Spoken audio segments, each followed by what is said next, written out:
So Felix, we're here on a landmark day for Corvus. It's the factory opening. But what specifically brings you here?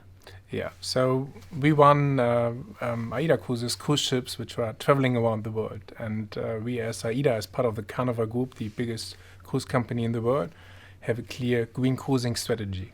And we've, for example, a couple of months ago, put into service the first cruise vessel in the world who could run completely by liquefied natural gas, LNG.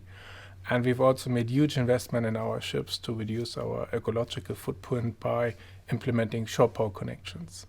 And we are glad to be here today doing the opening of the factory of Corvus, and also could sign the agreement that we will implement a battery pack on board of one of the AIDA vessels, also making the next step towards zero emission cruising.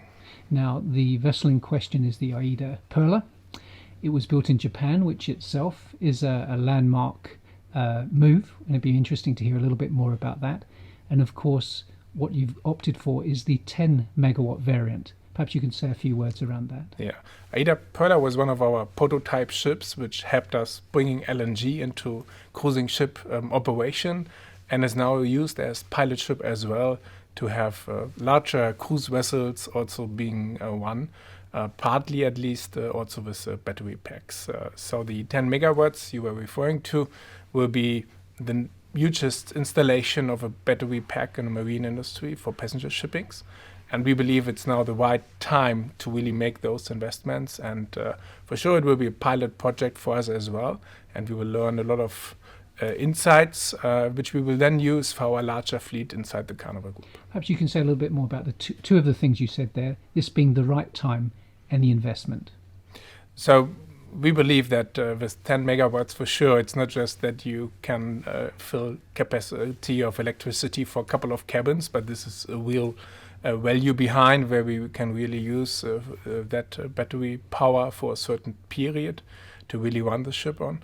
And on the other hand, we believe we have to be the forerunner as well in the maritime industry, as cruising is delivering great vacation experience and great destinations. And our strategy is really to go towards those zero emission cruising.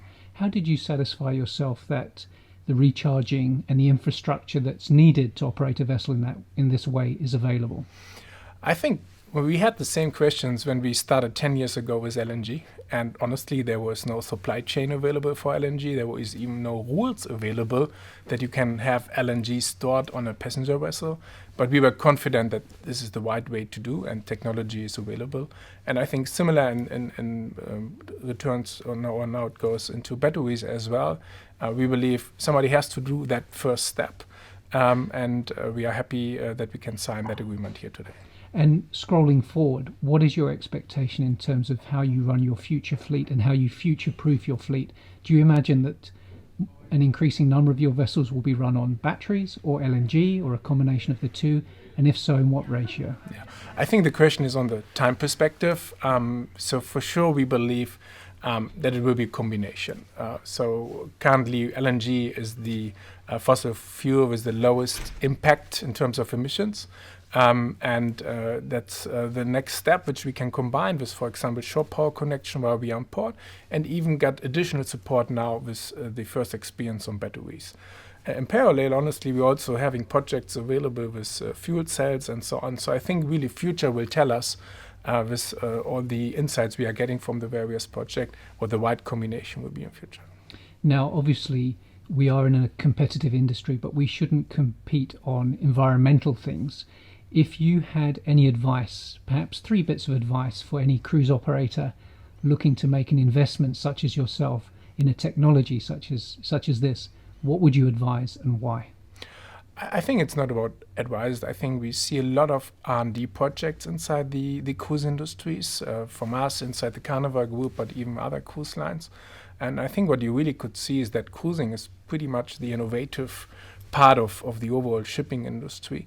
And I think we've seen it on LNG. Now there are more than 20 cruise ships on the order books of the various yards to get one on LNG. And I think we will see similar installation of battery packs at other cruise lines in the future as well.